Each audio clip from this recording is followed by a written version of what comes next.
Parasitic Eyes, written by The Dangerous. I ripped off my eyelids, and my eyes screeched louder. I work as a scientist for the government in one of those secret facilities. And 2 weeks ago, we received specimens of the oldest human remains ever discovered. Our task was to recreate their original shape. They gave us an unlimited budget and only cared about getting it done quickly. We created a machine capable of reading DNA and printing out their assigned body parts.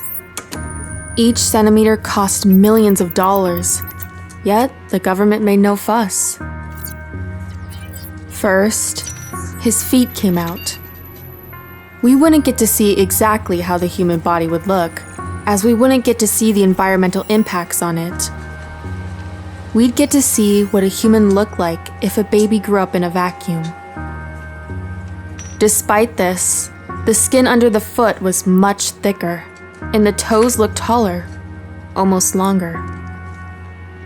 The quads, thighs, torso, chest, arms came out without any problem.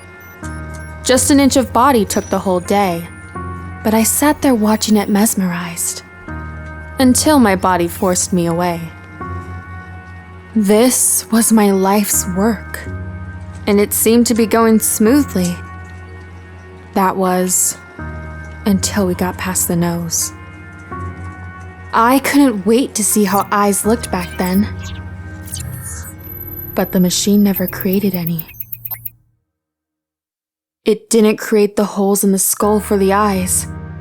It didn't create the slightly loose skin, the eyelids, the eyelashes, or the eyebrows. Instead, it looked like the forehead started early. I remember asking myself if the machine had broken. There was no sign of it. We rechecked the supposed genes it was creating over and over, and we found no faults in the machine's judgment. This was, without a doubt, how the humans of then looked. I called somebody with higher clearance to tell me what I was looking at. It took less than an hour for the machine and the body to be taken away. Afterwards, they didn't tell me anything about it. They acted as if it had never happened. And shortly after, I got threatened to never speak of it again and was fired from my job. The next night, I couldn't fall asleep. Images of the body kept contemplating my mind. My scientific mind tried to answer every mystery. I put in no conscious effort, yet complicated theories as to what happened clouded my mind. I wrestled around in my bed for 2 hours until I decided to put off sleep. I stood in front of the mirror, staring at my own eyes, asking myself, "What are you?" It was impossible for such a complex organ to develop over 300,000 years. The only reasonable theory was that it hadn't. I grabbed a knife and pointed it at my neck. I felt nothing. I pointed it towards my pupils, and my brain sent out 1,000 warning signals telling me to stop. It all made sense now. The knife plunged into my eyes.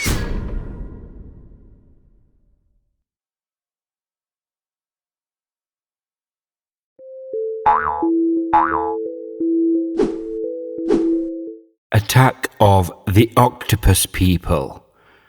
Written by Normal Professional 76. It started slowly at first. People would do odd things. Not so odd it was outside of the realms of acceptability, but odd enough if the event was buried in a story, you would point it out as abnormal. You would see people with wet shoes or damp trousers, We later learned this was a sign of someone who had just been taken. If you enquired about this to their face, their eyes would go hollow. They may try and give an excuse or maybe just walk away, but the expression on their face always remained the same. A look like a bank teller being held at gunpoint, and you would get the same sense of fear. However, these symptoms were only present at the start. As they grew in number, they grew a brave pack mentality. People almost lost themselves after a while.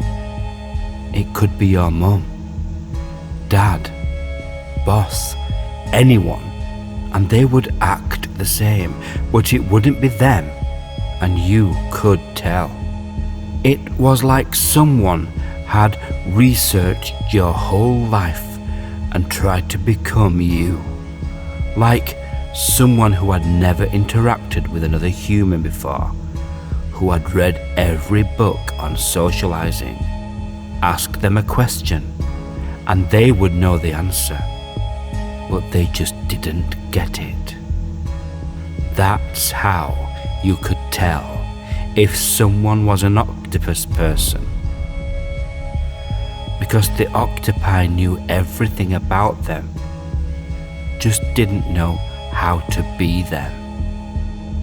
When people first found out that a new form of octopus-like parasite had started affecting humans, there was a range of reactions.